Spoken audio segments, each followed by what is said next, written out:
Hello, and welcome to Movie Theater Time Machine, the podcast where we keep it real to real. I know, real boring, right? Because it's just me. Sounds a little off this week, but that's okay because half our cast is away. At this particular moment they're in the air. I think they're in the air right now. So it's just us. Sorry, guys. Sorry to disappoint. But it's Joss and it's Dan at the multiplex. Sorry, I'm sorry. God damn. Okay, so we're continuing this month with the movies movie in a movie, movies in movies theme thing, sort of like that. Yeah, so, with America's Sweethearts from 2001. Which, based on the title, sounds like it's going to be a terrible rom-com. And in the fact that it is a rom-com, but it is not terrible. I don't find it terrible, no. It doesn't necessarily have a great rating on, Rotten Tomatoes. It's got, a 33%. But, to be honest with you, I find this movie stupid and funny. And it just tickles the funny bone. And I think it has a lot to do with Billy Crystal. So the cast in this movie is Julia Roberts, Billy Crystal, Catherine Zeta-Jones, John Cusack, Hank Azaria, Stanley Tucci, Christopher Walken, with little cameos of Alan Arkin, Seth Green, Larry King, Rainn Wilson, and many others. I think Seth Green's a little bit more than a cameo in it. He's like the assistant. He's the assistant, but he doesn't have a lot of lines. He's not in it that much. I didn't realize it was Rainn Wilson in it. He's one of the interviewers. Yeah, right? he's he's a slight antagonist because he's big fan, everything else, and then your psychotic break. Yeah, that kind of guy. Okay, now Rainn Wilson he's kind of gotten more. I've gotten more into him recently. He does a podcast called Radio Rental, and it's one of there's dozens of these scary stories told by the people who lived them kind of thing. Yeah. But Rainn Wilson has this character Terry Carnation who runs a video rental store. Okay. And he is an absolute buffoon. And he talks with his cat Malachi, and there's this weird extra-dimensional portal in the corner of his store that he lost his cat in at one point. It's such a goofy premise, but it is so much fun. Well, you never watched The Office, so you never. I saw bits and pieces. I know about Dwight. Yeah, it's just he's just so much more than what he comes across. But I'm not going to get into The Office. I'm not going to get into that sort of thing because that's not what this movie was about. This movie was written by Billy Crystal. He was the head writer. He's got top billing. Not sure if he's the head writer, but he got top billing for it. Yeah. He's also one of the producers for this movie. And this movie is kind of one of those what Hollywood looks like behind the scenes in certain aspects. And obviously it's one of those that it's kind of overdone. Yeah, it comes off a little bit less slimy than Tropic Thunder does with the background of it, but it is still kind of we need to make sure everything looks good for the cameras. We need to pretend it's not fake. Plus, all these people are fucking divas, and you've got Hollywood execs. This is the opposite of the Les Grossman, because this is Hollywood execs kissing ass to keep their actors happy and make sure that everything goes smoothly for a movie that is supposed to come out that's supposed to be a big hit. Well, see, the Les Grossman character in this would be Dave. Yeah. Oh, it would be Stanley Tucci, wouldn't it? That's Dave. Dave Kingman, yeah. But he's more neurotic in this than he is absolutely greasy but he's still and nasty. Evil. There's a part later on where one of the characters tries to unalive himself. Or it looks like he's trying to unalive himself. Yeah. And do a flip. But he's like, yes, get the camera on him. Ooh, if he unalives himself, then that's 10 more points at the box office. Instant hit sort of thing. He's that kind of douchebag. But that's not how the movie starts. The movie starts with Lee Phillips. Lee Phillips, played by Billy Crystal, who's being fired. Yep. I don't know. Sorry, Dave. You didn't need me. I'm gone. Yeah, he's a publicist. He's being fired by the studio head for a younger, new version of himself, probably who gets paid less. Let's be real. Yeah, named Danny Wax, played by Seth Green. And Dave Kingman, who is the studio executive, calls him because he's like, I want you to see the new Hal Weidman picture. Hal Weidman is he's played by Christopher Walken, and he's a I guess a directing genius. He's like a god, avant-garde, kind of like the most like pretentious version of this film auteur mixed with the goddamned weirdness of David Lynch. Let's put it this way: he the whole part is like to wrap up his character. He bought the Unabomber's cabin, put it on his property so he could edit his movies in there. And that's where he edits his movies because he's an absolute he's a crazy nut person. job. He is a crazy person. And when he sends like the first proofs to the studio, it's like this is why Dave Kingman, Stanley Tucci, is freaking out because he's like, come watch this movie. Come do like the preview of this movie. Before you leave, just watch this preview with me. No, just watch the movie. I want you to see the movie. And then it's literally the opening credits of the movie. And which is what, Time Over Time? Time Over Time. And it's like big, all you see is a black screen with big like white lettering that says what the hell is their names? Eddie Thomas and Gwen Harrison in Time Over Time, and there's this big overarching musical score, and then the film stops. Then it cuts off, and he goes, "Yeah, that's the movie." And here's the note the whole I thing. got. And the note I got. We could also do these in blue. What am I supposed to do with this? We got a press junket coming up, but we don't have a movie. And he's screaming at his assistant going, we never should have made a Hal Weidman picture. And he's like, the man's won 3 Oscars. He's a genius. And he's like, yeah, no, you know who was a genius? Senor Fuentes. A little makeup in his hands. And the man had a career for 35 years. 35 years. That's a genius. And so, but basically the rundown is you've got these 2 main characters, these 2 actors who have been married for a long time, and they were like Hollywood gold, Hollywood royalty. Yeah, they've been the Hollywood it couple. They've been in a dozen movies as like as like that couple. Kind of, I mean, it's kind of like a bigger version of how Adam Sandler sees him and Jennifer Aniston in his Netflix career. I was thinking, yeah, but I was thinking more of in real life, like before they were even together, like Angelina Jolie and Brad Pitt, or big Hollywood names that are linked together, that are married. They're both like juggernauts. The problem is with this couple is all of their movies they do together. And there was a big scandal with them, and they were currently broken up because Gwen, played by Catherine Zeta-Jones, she cheated on Eddie, who's played by John Cusack, with Hank Azaria. With Hector, played by Hank Azaria. Who's supposed to be like this Spanish heartthrob. The Spanish Lothario. Yeah. And is bigger than coins. He's and he has got like the most like the lispy Spanish accent. Okay, because it's okay. Let's break it down. This is Hank Azaria. He does a lot of voices for like The Simpsons. Oh, he's almost half the cast of The Simpsons. So you know he's also really well known for like his TV work and things like that. He was on Mad About You. He was on Friends. He was on. Apparently, he's actually a stage actor as well. But I actually did a little digging simply because I'm me.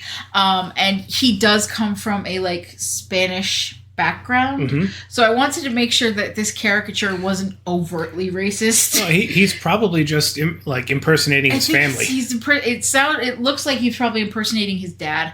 Yeah. Or his mom. Because like there's a bunch of different like Spanish accents, and like one of them, like I guess like the high class, the royal one, has like an affected lisp to it because the royal family or a member of the royal family years and years and years and years ago, I don't remember exactly when, had a lisp. Okay. And like all like the common people started to do that lisp so the royal wouldn't feel or it was like I don't remember the exact details. It might have been like you have to speak with this lisp because he has it now. Gotcha. It's a straight up affected one. Well, regardless, that's why you go to Ibiza and Barcelona. God, I can't. I'm not laughing. I'm laughing at you. Yeah. I did make a face when I said that, so that's fair.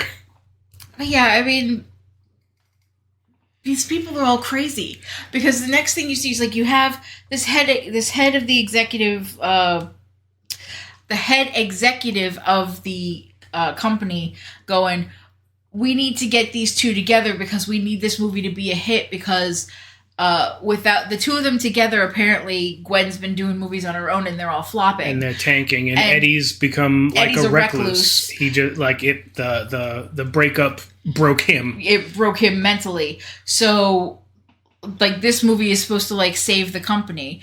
And the entire time Lee is looking at Billy Crystal is looking at Stanley Tucci going, why the fuck should I help you? It's like you fired me. It's just like, this isn't you fired me. I mean, right. Good luck with that. Yeah, so that's when he's like promised to get his job back if he can if he can get Eddie and Gwen back together in front of cameras to do publicity for this movie. If he can do this for the press junket, for the junket. But if he can do this, he will get his job back. So Lee, being a really good publicist, starts making phone calls pretty much immediately. And the first call he makes is to this woman named Kiki, played by Julia Roberts, who is Gwen's Catherine Zeta-Jones' little sister, and also her assistant. And the only person who keeps Gwen in line in any way, shape, or form. So the next thing we cut to is a Larry King interview that Gwen is doing about her current movie and how bad it's doing and how everybody misses her with Eddie, but now she's with this new guy and all this other stuff. And the entire time she's like smiling and keeping a straight face and just answering polite questions. And then it cuts to her being in the dressing room and she's losing her shit.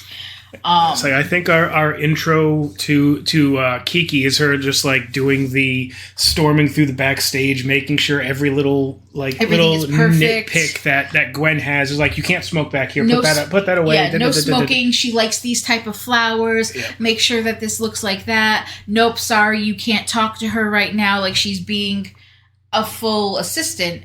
And then Gwen goes into the room and Gwen is literally acting like a child. Like, she needs help. Help me. Help me, Kiki, please help me, Kiki. And it's like, good Lord, if you call this woman Kiki one more time, I'm going to fucking stab you.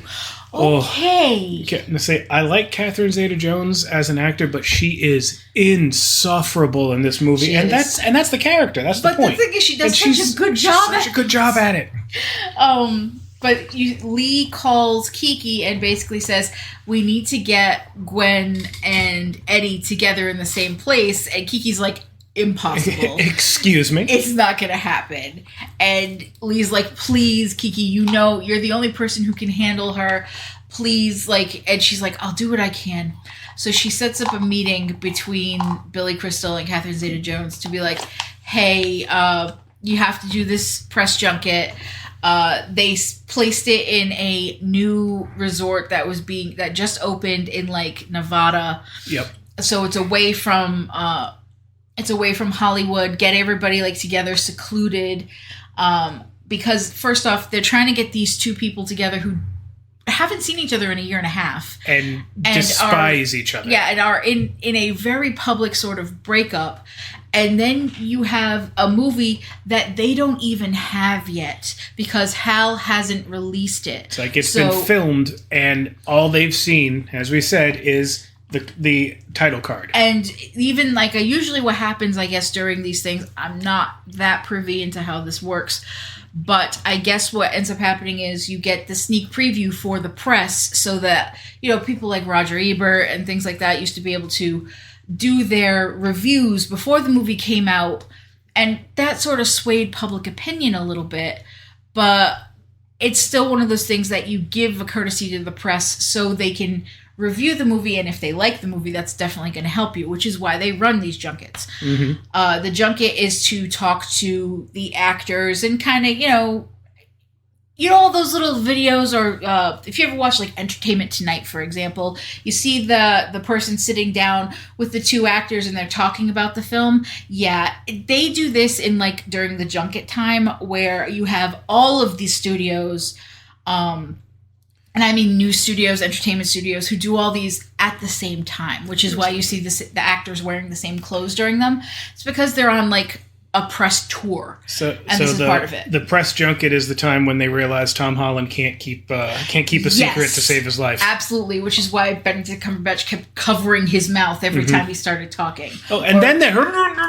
Yes, or Mark Ruffalo when he kept his camera going during the Avengers. Yeah. It was during that sort of stuff. That's what your assistants are supposed to stop you from doing. But like, yes, it's the same sort of thing. It's where you get a lot of the snippets of conversations and stuff comes from, and it's that. So they got to get these two together for this movie that's coming out. And again, they don't want to see each other, and nobody has seen the film. So it's a mess. It's an absolute mess. But Lee manages to get there and talks Kiki into helping him get Gwen to the junket. And it's basically this will save your career. And you actually owe it to your ex-husband to do this. So you want to save your career, you owe it to the ex-husband, and you actually want to give him the divorce papers. So all of this stuff is happening on this end. So they get Gwen to go for it. And then we cut to Eddie. Well, before we get to Eddie, we during that whole thing about the divorce papers and getting her to do the whole thing, we see her puppies. Oh, she's a good baby. She's got like two. Well, it's like two Dobermans. It's a single Doberman. And you can tell that this dog is so very friendly, but they've 80-yard growling on top of this beautiful Doberman. This baby. And I called baby, and my baby came over. And now our pod dog is over here going, no, wait, I am baby. Anyway, so we cut over to Eddie, who has been... He's been at a Zen sort of retreat. He's been there for like 6 months. It's supposed to be 6 weeks or something like that. He's only apparently a 1 week there will feel like a year.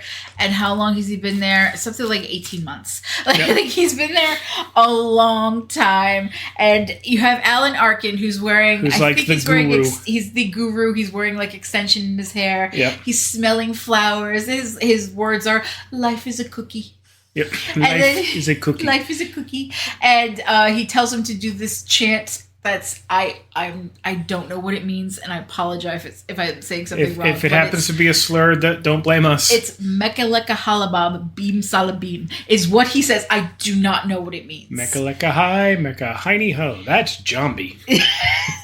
And I don't know what it is. He's like, and he asks him, he's like, what am I saying? He's like, I don't know. It's very old. It's very old. Now please leave my retreat. You're hopeless. It's just, that's the implication, because like the wellness guide has had enough. He can't deal with Eddie's neuroses anymore. And Eddie is just an absolute broken shell of a man. He's got problems. Like he went to the retreat after he like drove a motorcycle through the window of a restaurant where Gwen and Hector were having dinner. Having crumbled duck. That was my crumbled duck. Yeah, so basically Lee shows up here to talk to Eddie about getting the two of them back together for this junket. And he comes across as like a caring individual, like, oh, how you doing? Oh, that's bad. Oh, she did such a terrible thing to you. Hey, by the way, so your movie's coming out, and we need to get you together. And for what it's worth, to a point, Lee does care about Eddie. He does, but he's also like, this is also my livelihood. Right. I mean, he kind of asks Eddie, like, what the fuck happened? And Eddie was like, I found out that they were together. I found out that she was going behind my back and taking him to the places that were important to us, and I just lost my mind and drove my motorcycle through the pane glass window where they were sitting. He's like, I wasn't actually trying to kill her. I was just trying to... It was my crumbled duck. Yeah, it's like he was just losing his mind and he did something extreme. Now, do I think that's normal? No. Do I think it's justified? Not really. No. But we're dealing with people who don't live in reality. Like Hollywood people are like the extreme of personalities. Right. It's like you kind of have to be to get into Hollywood. you kind of have to. I don't know. I mean, I'm not in Hollywood, and I personally don't really want to be. But it's one of those things where it's like you're not dealing with your neighbor. You're dealing with someone who has been catered to, and certain laws don't really apply. Yeah, you get where I'm going. Not saying it's fair. I'm just saying it's reality. It is. It is what it is. So he basically tells Eddie, hey, you know, Gwen's going to be at this junket and she's really looking forward to seeing you. And Eddie's like, okay, I'll go. Really? Okay, I'll go. And then chaos like ensues almost immediately. Like they both get picked up in separate limousines. And they're trying to figure out who gets out of the limo first. Yeah, there's this argument over who gets to get out of the limo first, because if Eddie gets out of the limo first, then she thinks it's gonna look like she's his like backup. But if he gets out last, then it's gonna look like she's the opening. She's just the opening act. Like it's and Eddie just does not give a shit. Does not care. I don't care. I don't care. I don't care. He's losing his mind. He's got all sorts of like supplements and herbs in the background that's trying to keep him calm when dude should just be on fucking Prozac, and the dog is. And the limo driver's trying to talk to him. He's just like, nope. Zzz, yep, window up between. He doesn't want to deal with anybody. But they get to the junket, and everybody's like, the two of them are walking together for the first time in like a year and a half, and the entire time they're smiling and kissing babies and insulting each other under their breaths. I was like, you absolute monster, you son of a bitch, I hate you. It's just it's ridiculous but hysterical. And then they kind of separate for a bit because they're going to be doing interviews and such. Yep. And this is where Kiki goes over to say hi, because not only is like she his sister-in-law, like for real, yeah, but we get a little flashback of the night that Eddie found out that Gwen was cheating on him, because he found out, he got drunk. Kiki went over, and this is the part that I don't like about this movie, because you get Julia Roberts in a fat suit. Yep. She was chubby before. Yeah, one of the whole underlying things about this is Julia Roberts was overweight, and she lost a lot of weight, and it's the first thing everybody says to her is, wow, you look great, you look healthy. And it's like, I don't begrudge anybody from losing weight, but I really hate it when actresses wear fat suits. I just don't like it. It's not respectful. Honestly, it really isn't. But regardless, it does happen. It's very brief in this movie. And it's only for like a brief, like half a scene. So. Yeah, she shows up to comfort Eddie, and you kind of get the feeling that Kiki had a crush on Eddie, and she was keeping back, and she goes over to comfort him a little bit, and in like a drunken kind of stupor, he kisses her. And she's, like I said, she's always liked him, and it was awkward, but it kind of solidifies the whole, she had a crush on him. So anyway, that night, Eddie wants to see Gwen. Lee's been trying to calm both of them down. Like, they're both freaking out about being there, and so Eddie decides to go for a walk. Yep. And the walk just happens to bring him past the bungalow that Gwen's staying. Right, because Gwen's in the bungalow, and he's in a nice like suite. Yep. And he's upset first that she's in a bungalow. So then he goes for a walk and goes by her bungalow, and he sees through like the warm mist. It's very like cinematic. He sees a girl in like a white robe going to take a swim in the outside pool, but he can't get a real good glimpse of her. But he thinks it's Gwen, and he's got this overly romantic sort of view of her. Fun bit about that. We've both seen this movie a lot. Over a dozen times. every time we watch this movie, something happens where I don't actually get to see the whole poolside, like, taking the robe off thing. Right. I just, over a dozen times watching this movie, I've never actually seen that scene. I've always come back in as Eddie kind of falls off the wall. Okay, so Eddie was peeking over the wall like a creep. Yep.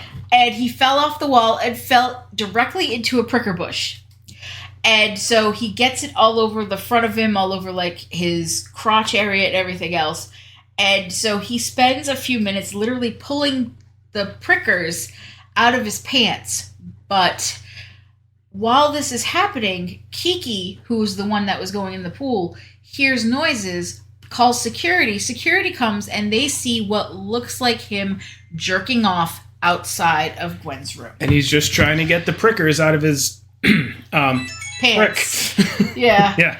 But even the video evidence looks bad. Yeah, because the angles from behind, it definitely looks like he's kind of jorking it by the wall. Yep. So basically, Lee gets called immediately, runs over to do damage control, manages to kind of bribe the two security guards to give him the security tape so that it doesn't leak. And then the next day, it's all over the news. It leaked because anyway. Lee leaked it. Yep. Because he's trying to promote a movie. And Seth Green is kind of standing there going, but you leaked the tape. He's like, of course I did. He's like, we got to drum up press. He's like, but you like Eddie. He's like, I love him. But, we got a movie to put out. We got a movie to put out. Like, this is business. He's like, look, if my mother died, I would come out and say, it's so sad. I'm so sad. She would have loved this movie. Like, that's the dedication that you have to have in this job. And it's like, wow, okay. So the next day, of course, it's junket time. So it's time to do the interviews. Time to do the press junket. And we'll explain that in a bit. And Eddie is, of course, losing his shit because he was like, this was supposed to be under the table. He's like, don't worry, because they were calling him Cool Hand Luke. And I thought that was really funny. All the movie references that I didn't get originally before this podcast, and now I do. Like, okay, so Gwen's name in the hotel is Holly Golightly. Yep. So it's Holly Golightly. Yeah. So it's like there's a lot of tiny movie references in this movie as well. But like one of the scenes is Gwen and Eddie get together to do the press tour, which means talking to all the local news channels as well as the bigger news channels. Doing like the Roger Ebert type of interview, things like that. Rainn Wilson is one of these people. He comes in and asks Eddie about his nervous breakdown, and Eddie's like, we're done, like, because they give each person 5 minutes. You get 5 minutes to talk about something, and the two of them are laughing, but they do this for 12 hours. Like, this is not, okay, we got an hour to do this. No, they sit there for like 12 hours doing interview after interview after interview. And it gets around 6 o'clock. I see, and and actors in Hollywood have to do this all the time, which is why certain interviews, again, leaning back into the Marvel thing, it's like why certain interviews are a little more unhinged than others. Yeah, because you also have to remember that if you are the 30th interview that these people are doing today and you're asking them the same questions they've been asked 30 times already, you're going to get a response that you may not particularly like, or it may not be very something that's appropriate. Yeah. And that's what ends up happening is Eddie is tired. It's 6 o'clock. He's been doing this for almost 12 hours. It's dinner time. He hasn't eaten. And basically this lady is sitting there talking to them about like, how, we're really like, Gwen's like, oh, we're really good friends. We talk all the time. Like, everything that happened, but in the past is the past, and we're doing great. And Eddie's like, well, at first when I first got him in the sack, I could kind of understand where Gwen was coming from, but he's not really packing much down there, if you get what I mean. And literally the woman is horrified at what she's hearing. And Eddie's like, and that's 5 minutes. Okay, we're done. And literally Lee is looking at him going, Oh my god. Oh my god. And Gwen is pissed because she's like, how dare you say that? And he's like, what do you expect me to say after like the 50th interview of the day? Like, I'm tired. Like, it's going to be fine. Like, be quiet, leave me alone. And so after they separate, Lee wants them to have dinner together. Eddie says yes because he's kind of pushed into it. Gwen does not want to do it at all. Yeah. She's like balking completely. She's asking Kiki, can't you handle it for me? Help me, Keeks. Help me. And so Kiki puts on a nice dress, puts on a necklace, and goes and has dinner with Eddie. And they have a nice dinner. And this is when Eddie starts to really notice Kiki. Yeah, which again annoys me a little bit, but yeah, it's he gets to notice Kiki and how Kiki's funny and Kiki's pretty and Kiki has what you kind of get the notion that Kiki's the one who's been keeping their marriage going this whole time. Yeah, Kiki is better than Gwen in every possible way. Yeah. So the two of them are like laughing together or whatever, and the press is all around them because the press is literally the actors and the press at this hotel. No one else. Mm-hmm. So every person that's dining around them is noticing this. So Lee calls Gwen and says, hey, they're getting a little young lovers for me, so I may have a few fires to put out. But that's my burden to bear. Don't you worry. And of course, that lights a fire under Gwen's ass because she's like, oh, hell no. She can't have someone else getting the thunder. Are you kidding me? Nope. Especially not Kiki. Not Kiki. So Gwen shows up in this red dress with her hair done, just saying, yep, I'm here. I'm supposed to be. We're going to have dinner. And Eddie's actually quite pissed that she shows up because he was like, I was having dinner with her. Like, we were having a good time. Why the hell did you show up? And she was like, oh, honey, thanks for... Like, they're having this conversation under their breath, but they're both smiling because, again, press is all around them. Yep. And then Hector walks in. Hector, who isn't supposed to be there. He was not told anything about this. Right. He was told not to go to the junket at all, actually. Mm-hmm. But the problem with Hector is in this movie. He's also incredibly jealous. It's how they met. He's incredibly jealous. He doesn't want to share Gwen at all, but he still flirts with all the women around him. Mm-hmm. Like, it's just the type of person he is. And so when he shows up, at the same time, so does Dave, the head of the studio. Mm-hmm. They show up like around the same time.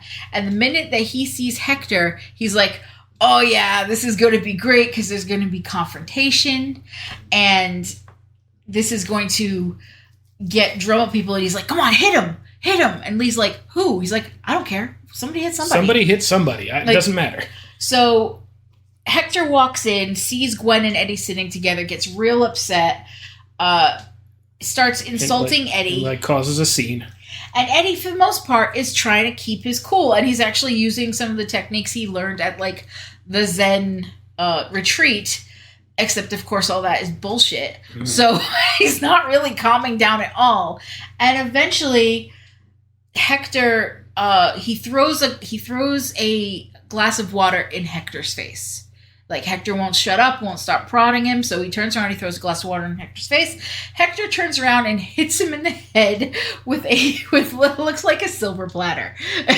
Splang! You get that great sound effect. And so, I'm sorry, it's something else happens before that. I'm sorry. Okay. He throws water in Hector throws water in Eddie's face, and that's what causes Eddie to attack him. I'm sorry, I had it backwards. I'm remembering this going, okay, how did this fight start? Yeah, Hector threw the water in Eddie's face. That made Eddie lose it. He grabs Hector up, grabs him by the shirt, throws him on a table, grabs a dinner roll, and starts shoving the dinner roll in Hector's mouth going, come on, eat it. Are you hungry? And he does it on Rainn Wilson's table because Rainn Wilson looks up at him with a smile and says, I love your movies. It's like, this is amazing. And this is when he realizes that he's doing this in public around around all of these newscasters and journalists and shit. Like, this is bad. And that's when he lets him go, kind of takes a step back, and that's when Hector picks up the tray and bashes him in the head, knocking him out. And the next time we see him, he's just got like a stake on his forehead or whatever. No, he's laying on the ground, and the first thing he sees is, as he's like kind of coming to, is Kiki, because Kiki's in his range, because she's like, "Oh my God, Eddie, are you okay?" And so Hector and Gwen leave, arguing the whole time, like, why'd you have to make a scene? This is ridiculous. Like, the two of them are bickering. They're going back to their room. Kiki comes over and helps Eddie, and Eddie's got like a bruise over the top of his nose. It looks like a black eye, and he's just trying to like gain some like, what the fuck just happened to me? So the two of them end up going back to Eddie's room, and this is where, things happen. They go back to his room, and she starts putting ice on his face, and they start talking about old times. And he starts saying like really nice things to Kiki, and Kiki starts saying nice things about him too. And then one thing leads to another. They start kissing, and then fast forward to the next morning, Kiki is waking up in Eddie's bed. To which Eddie was like, he was happy to see her there, and they had to have a conversation, but she had to go back and see Gwen. And he said that he'd meet up with her. And then Gwen called him and said, "I need to see you." So Kiki runs back to Gwen's room, and she changes really fast. And she hears the two of them talking when Eddie shows up. They start talking, Gwen and Eddie start talking about the past and about different things. And so they start, she starts kind of flirting with him a little bit. And she asks him if he's seeing anyone. And he says, "No, not technically." Not technically. And the entire time, Kiki was asked to go make scrambled eggs, because apparently she makes the best scrambled eggs. And she's making them for Eddie. And, she's making them for Gwen, but she asks for very specific things in her eggs, like, can you make them a little runny? And she makes the best food and everything else. And she's slamming pans and stuff in the kitchen because she's listening to their whole conversation, and she's getting more and more angry. And, Gwen makes the comment, she was so much more, what was it, like so much more entertaining or something when she was fat. She does make that comment, which I was like, of course we'd be like this. But yeah, so she finally hears like the "not technically," and she grabs the pan that still has the scrambled eggs in it, and she goes in and she just loses it. She just goes off on Gwen about, she goes off on Eddie about, oh, he's not technically seeing anybody. No, of course he's not technically seeing anybody, because he's still hung up on you. Yeah, and then she goes after him about how he's unable to get over Gwen, and he's delusional. He's delusional and guess what? She's going to give him divorce papers. And then she throws the eggs on Eddie's shirt and leaves. Which, she's well within her rights. That was some bullshit that Eddie just pulled. Now, again, Eddie's a broken man. He didn't know what the hell he was saying. No, but he still shouldn't have done it. He knew what he was saying. I just think they didn't have that conversation. Because everything happened so fast.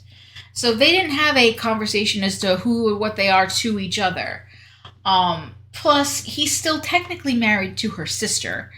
There's a lot going on, but at the same time, her sister is garbage. Yes, absolute garbage. But Kiki's had enough. Kiki's just done. Like, so the next thing you see is Eddie chasing after Kiki.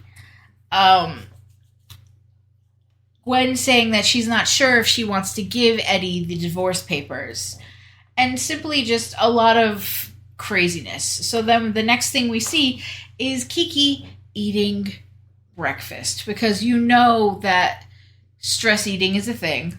Mm-hmm. And she goes and she just starts stuffing her face. And she like grabs half the buffet, which I get. I've done that. Well, he says, "Oh, so this is where the buffet." Because Lee shows up and they have a conversation about Eddie, and she's just eating pancakes because she's not allowed to give herself eat pancakes or bread or anything because that has carbs. Because carbs make you fat. And carbs, for some people, yeah, they certainly do. Carbs are necessary. You need carbs or your brain rots. So she's broken and she's just tired of being stepped on by everybody and tired of being used. She's sick of being in Gwen's shadow. And Lee completely understands, and he's like, but we still got to get through this. Like, I get that you're going through this thing, but we still have to get through this. And she's like, all I'm going to do right now is be sick. And she gets up to go throw up. And because she's overcarbed, which she's oh god, I did that a couple weeks. Like I can't even look at garlic bread anymore for a while. It's like people, it was a situation. You can when you overeat. Guess what happens? You do throw up. It does happen. But yep. So they're still doing this. They're still waiting for this film because again, the film hasn't been delivered yet. Yep. All this is going on. All the press is starting to like we still haven't seen this movie. Like we've been here. It's been what, 3 days? It's now on day 3, and they still haven't seen this movie. And what are they supposed to review? Because they can only review talking to the actors. There's no film. So that's what people are starting to write. And this is right around this time where Eddie is having like an existential crisis because he now is starting to realize that he's been in love with Kiki. And he realizes Kiki's the one that actually matters. Yeah. Out of this, and that he doesn't know what to do, and he's on the roof, and Eddie does things by extremes. Mm-hmm. And so when he's on the roof, he's literally standing at the top of the roof of a Hyatt hotel that has no railings, and everybody on the ground, again, is the press. They think he's going to kill himself. He is nothing if not dramatic. And so Lee runs up there to try to help him, except when he busts through the door, he knocks into Eddie. Eddie falls off the roof. And this is like those clay roofs that you see, you know, like the terracotta roofs. Like out in Arizona. And yeah, because it's deserty. Because they don't need the angled roofs like we have here because they don't get snow. Right.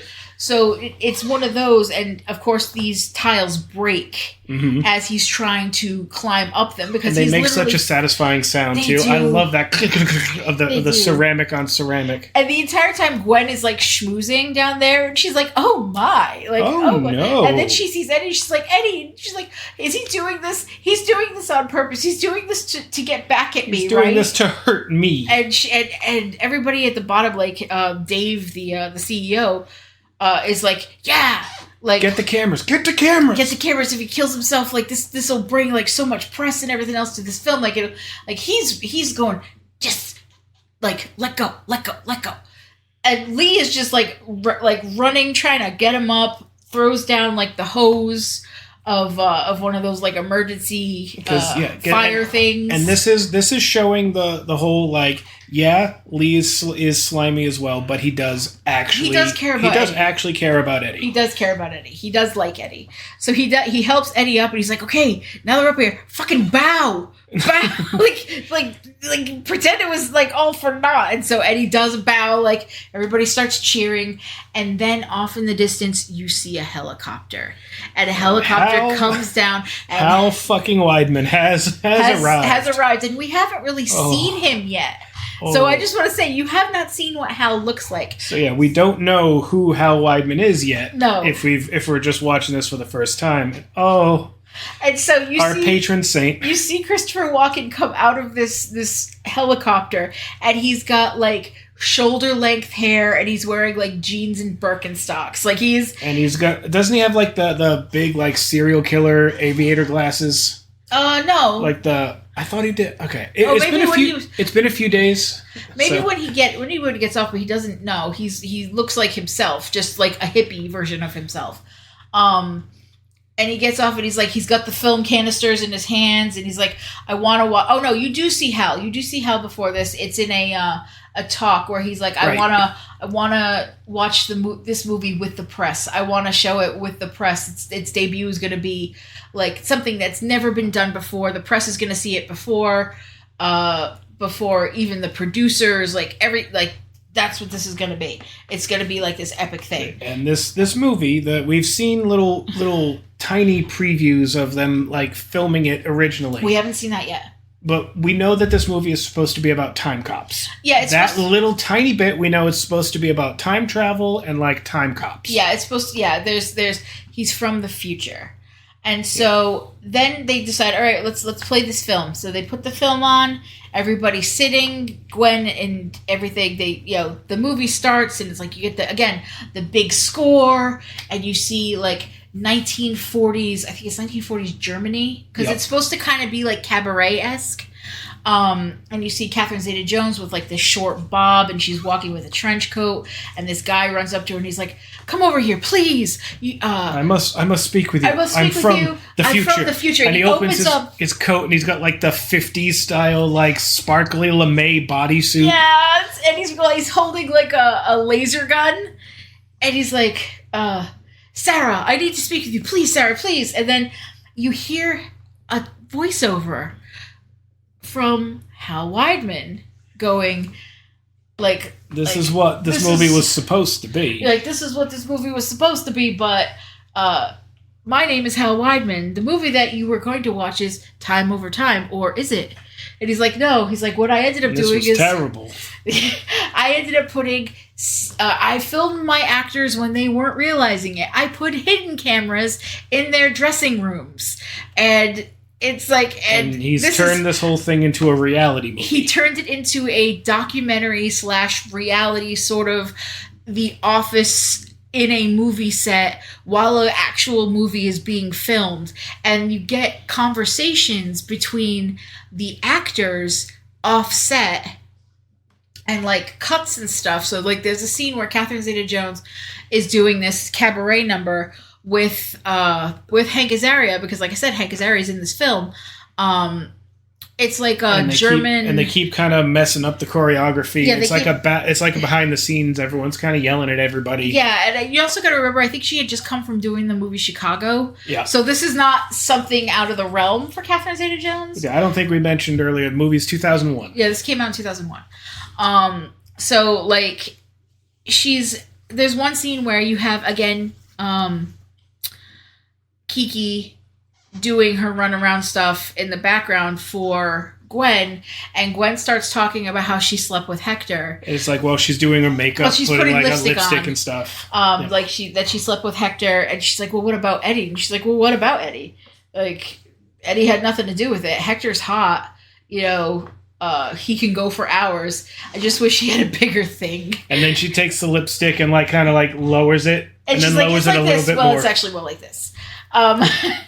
It's like a roll of quarters. Roll of dimes. Is it dimes? She said dimes. It's bigger than coins. It's bigger than coins. Because everyone's watching this at the same time, and Hector had no idea that she said this. Hector had no idea she said this.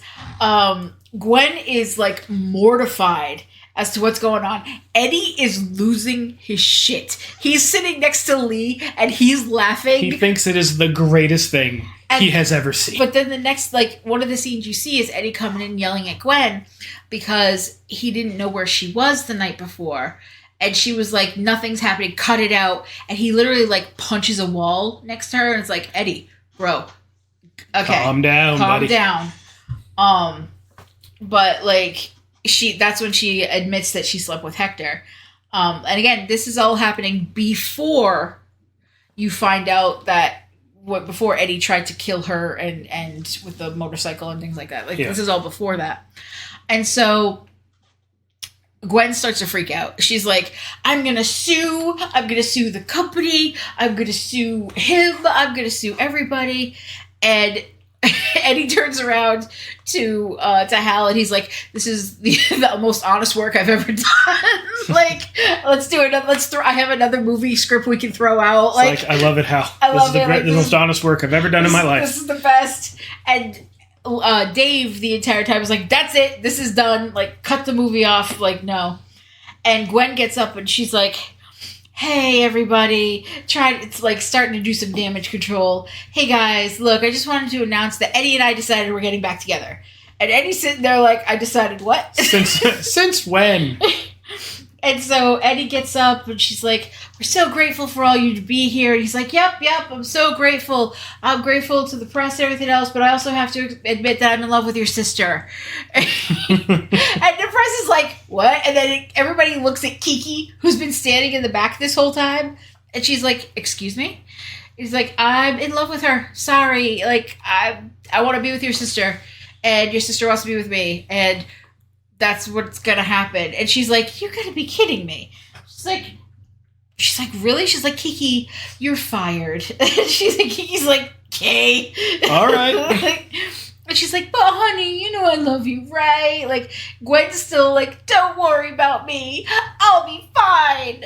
And then the press all stands up and starts clapping. Like, and the movie ends with, Gwen walking down the stairs, arguing with Hector, and then also telling the press, I've been on pain medication that makes me say things that aren't true. Eddie and I were never getting back together. Things like that. And Hector's going, yes, my penis is bigger than coins. It is bigger than coins. It's bigger than coins. I'm very well endowed. And then it cuts to Eddie, like, this movie. It cuts to Gwen, no, not Eddie or Gwen. It cuts to Kiki packing a bag, and she's an expert packer. And then Eddie comes in, and he's like, nah. And he just grabs a whole bunch of stuff and just throws it on top. And then the two of them, Lee comes in, he's like, hey, you guys, what's going on? Like, we've got so much more to do with this movie. And they're both like, we're getting the fuck out of here. He's like, where are you going? And they're like, we don't know. And it's great. Like, don't know, don't care. Bye. We're just gonna leave. And he's like, Eddie, you and I have to talk. He's like, we will later. Like, we're gonna go live life. And the two of them leave. And Lee just sits down because he gets a call from Dave going like, the press likes this crazy movie.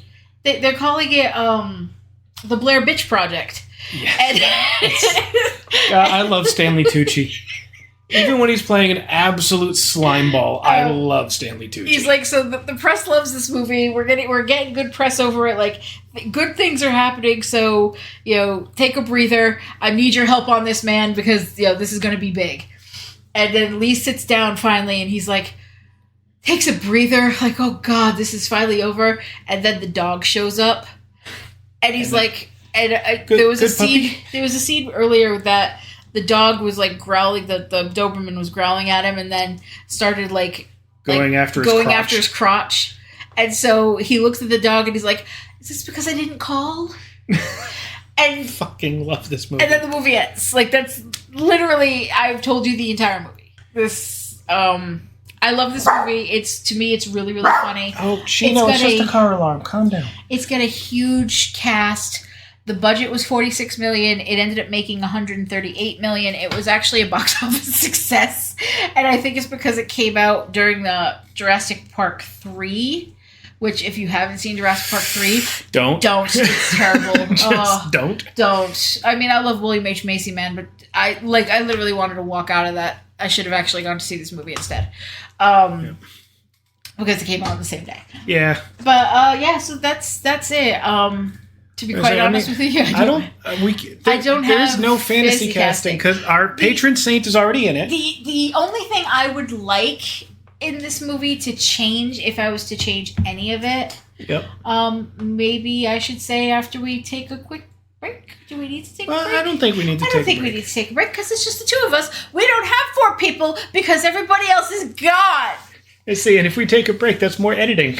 That's true. And I'm not very good at it. For anyone who listened to our old podcast, they know I'm bad at it. Okay. But anyway, I think the only change I really would make is to try to... I would take out Hank Azaria. I would maybe put him somewhere else in this not sure where. Who would you have as Hector though, or as that? Oh, I would put like an actual like full blown Latino heartthrob. Like at that point, Antonio Banderas. Oh goddamn! Yeah, like I would put like that would work, wouldn't it? Like crazy. Because Antonio Banderas doesn't take himself that seriously. No, it would. That's. I was thinking about like if I was to do fantasy casting for this, that would be the only one. Because you could do the whole like the Puss in Boots from the Shrek movies, because that's him doing an impression of himself. Did you ever see plus I think Desperado and all that had just come out. Once Upon a Time in Mexico. Yeah, like was the first. Yeah. So yeah. Okay. Oh, and didn't him and Catherine Zeta-Jones do Zorro together? That shit would have been perfect, bro. The pointy end goes into the other one. Yes. I knew that. I was like thinking of like they did a movie together though. Yep. But yeah, I mean, to me that would have been like, because that would be funny too, because it'd be the layer of the two of them had already done a movie together. Yeah. Like you see where my brain is going with this? Oh, yeah, okay. I can definitely see that. And Hank Azaria could be like a interviewer or something. He could be one of the interviewers. Yeah. He could be like you could have put him in the Seth Rogen if you really want. Seth Green. Seth Green role. There's a word. It's been a long day. It has been. But you could have put him pretty much anywhere else. I would have preferred him in a different area than where he was. Yeah. But yeah, other than that, the casting is just it's funny. Chef's kiss. I love pretty much anything that Billy Crystal's in. Mm-hmm. I love his humor. I love his ability to drop a joke. Like he's like the straight man that can drop the joke. He's like on the level of Robin Williams for going off the cuff. They were best friends, man. He's on the level of Robin Williams for going off the cuff, but Billy Crystal, his whole thing is just it's the flat affect, and just it takes you a second, and when you realize what he said is like, oh, holy shit. Yes. Whereas like Robin was just like animated. He was animated, big, whereas Billy Crystal's not the animated unless you're like Miracle Mike or Miracle Max. Even Miracle Max wasn't that big. Calcifer, baby. Calcifer. May all your bacon burn. Anyway, that was America's Sweethearts. It's a fun movie, and we obviously didn't go over everything. No. And there's so many little like bits and pieces in there that we left out because we want you to go and watch these movies. If we just say the whole thing, it kind of takes it away. It takes away from it. There's obviously a few more small jokes in there that I didn't go over. And there's this whole thing with between Billy Crystal and Seth Green where he's just like, you're going to give the press guns? He's like, toy guns. But guns? Are you insane? Are you crazy? And it's all the like the background stuff of Hollywood and in Hollywood in the early 2000s, late 90s. Let's be real here because things have changed. But at least for that aspect, that's what you're looking at. And again, it's kind of like a parody of itself about what crazy stars can do when the cameras aren't rolling. Exactly. You know. So that's why I like this movie. It's just a little blip in the cinematic universe, but I enjoy it. Yeah. So, with that, next week we'll have our co-host back that we miss very much. And as soon as we have, as soon as we come to a consensus what our next movie is, as soon as we know, you'll know. And, so check out our website, movietheatertimemachine.com. Mm-hmm. And I guess all the socials too. Yep. I'm not on social media. It's we got the Facebook. I don't know if we have a Twitter. We probably shouldn't. Twitter's kind of at this point. TikTok, I'm pretty sure. We do have a TikTok. Alex has been doing a great job over there. Yep. We love you, buddy. All right, and see you next time. So see you next time. So, want me to do this one? You can do it if you want. All right. Be good. Take care of yourselves, but don't be too good now. Clams. Nick, we miss you. I miss you.